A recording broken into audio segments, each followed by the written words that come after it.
dịka m si na-ekwu mgbe m nọ na primary school ri ka m bidoro bụrụ onye ọ na-abụ enwe ebe a na-enwe ihe ịnọchite anya n'ụlọ akwụkwọ. Ana m ikwu okwu ịgwa ndị mmadụ okwu na-atọ m ụtọ. Site eri na primary school ka m bidoro banye nke a na-akpọ drama, mewe nke a na-akpọ debate. Tupu ị na-ama ihe na-eme asizie n'ụlọ akwụkwọ, onwe mgbe ndị ụlọ akwụkwọ anyị na ndị ọzọ nwere ihe ha na-emekọta ọnụ, anyị ncha na-aga. Mana ebe mbụ m ga n'ihe onyonyo TV mere o ji wee dị ka m bịa sị ntonite nhụkwa ohere enwere m ike ịga mee ya ọ wụrụ ọrụ bụ mgbe m nọ JS2. Anyị mere ofu drama wuru ewu n'Enugu mgbe ahụ ya na NTA for almost a year. Trials of the Gods, ebe m mere Ajolima. Ebe ahụ bụ ihe izizi m hụrụ onwe m n'ihe onyonyo.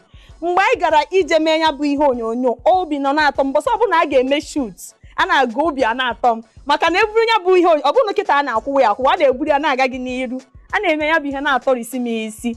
Ya bụ ebe mbụ m nwere ohere ịba n'ihe onyonyo.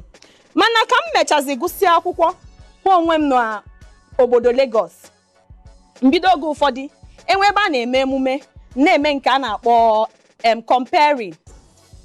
Tupu m bịazie nụzie maka isi mbido, gịnị bụ ihe mere m ji wee gbara ọsọ wee bịaba n'isi mbido? Maka na ahụrụ m ohere ịnọ n'ihe onyonyo na-eme ihe na-atọ m ụtọ bụ ikwu ihe gbasara ndị Igbo. Maka na nna ada agwa onye ọbụla hụrụ m na ịbụ onye Igbo so n'ofu ihe kacha mma Chineke mere m n'ụwa. Ya mgbe ofu enyi m nwoke kpọrọ m sị m na enwere ebe a na-ekwu okwu emepere a na-akpọ isi mbido. Ha na-achọkwanụ ndị ga na-abịa eme ihe dị iche iche na asụsụ Igbo. Ya bụ ihe wee tọrie m isi, m wee gbara ọsọ were ụkwụ were ije wee gbagote n'isi mbido. Ebe a ka m bido wee mewe ihe onyonyo. Kemgbe m bidoro mewe ya bụ ihe, mgbe ọbụla o ruru m ịpụta bịa kwuo okwu, obi na-atọ m ụtọ.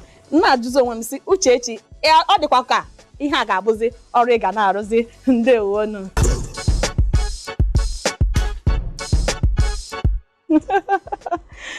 Ọ bụ na ị na-adị enene ihe emume m na isi mbido TV oge ụfọdụ, ị ga-ama na oge ụfọdụ a na-etu m osi ite. Ana m esi nri. Isi nri na-atọrị m esi. A na-ekwu okwu isi nri nke m ihe mere o ji wee dị iche bụ na adịghị m esi ya ka ndị ọzọ si esi.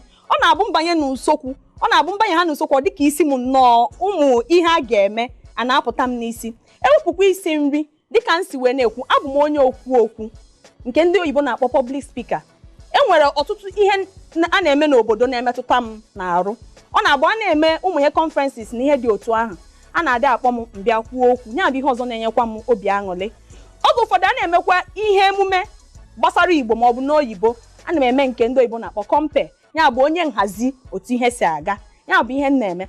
Abịakwa na arụgokwa m ọrụ oyibo, ebe m rụgoro ọrụ na customer care na ihe ndị ọzọ dị iche iche. Dịka anyị si na-ekwu n'ala Igbo adịghị akwụ ofu ebe ekiri mmọnwụ. Enwere m ọtụtụ ihe na-eme na-enye m obi ụtọ, mana ha niile ịchịkọta ya ọnụ, ha ncha jekwe n'ikwu okwu. Ndewonu.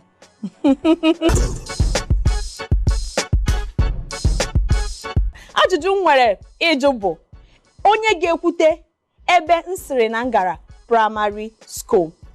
Ịsanya bụ ajụjụ unu ga-eso anyị na ọha nta akụkọ na www.isimbido.tv. Isimbido nọkwa na Facebook @isimbido TV. Anyị nọkwa na Instagram na Twitter @isimbido TV. Ị nwekwa ike bịa na ọha nta akụkọ nke mụ nwa bụ Uchechi Chukwuma. Anọ m na Facebook @Uchechi Chukwuma. Anọkwa m na Instagram @theflogsy. Theflogsy bụ DFLXY.